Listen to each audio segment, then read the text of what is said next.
ม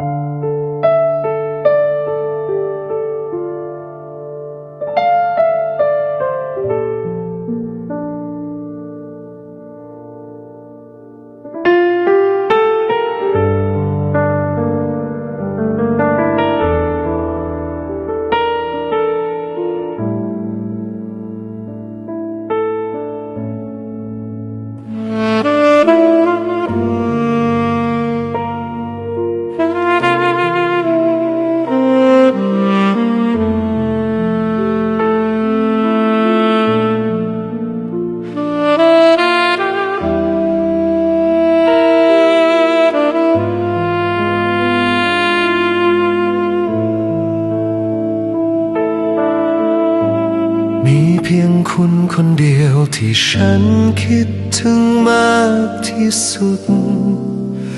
ฉันคิดถึงคุณสุดหัวใจฉันคิดถึงคุณไม่ว่าฉันจะทำอะไรก็ตามเพราะความรัก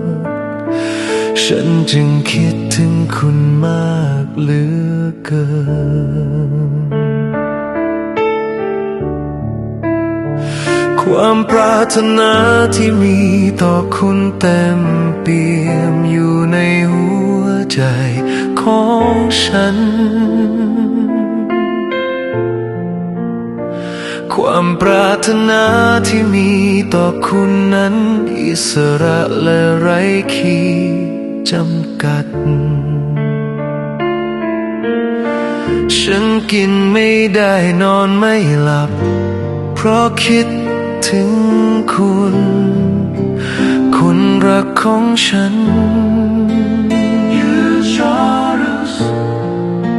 ความรักของเรา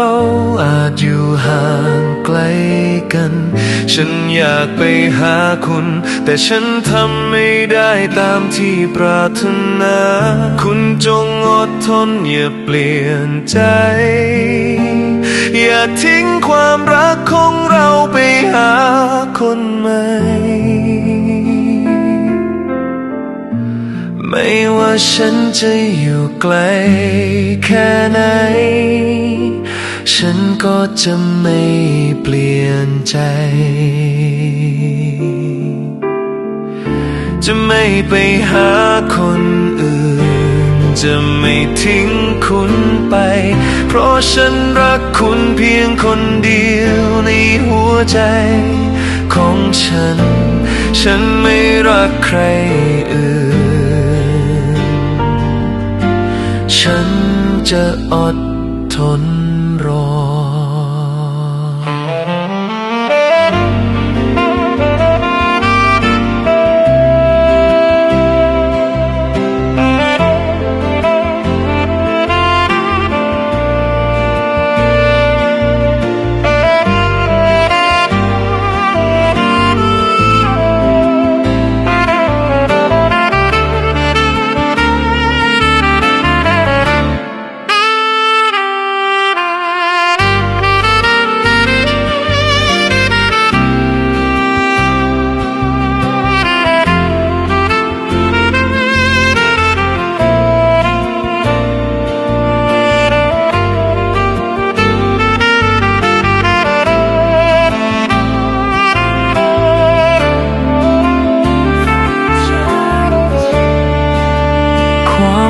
ของเรา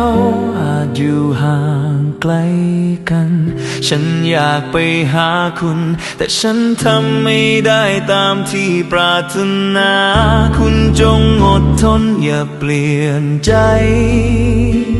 อย่าทิ้งความรักของเราไปหาคนใหม่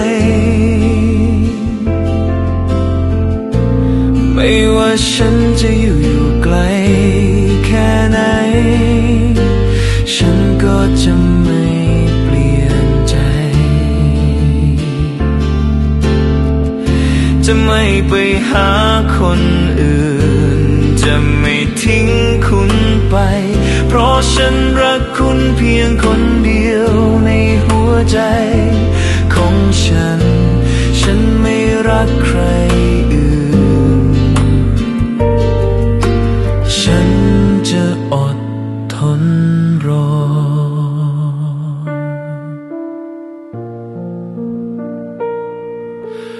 รอ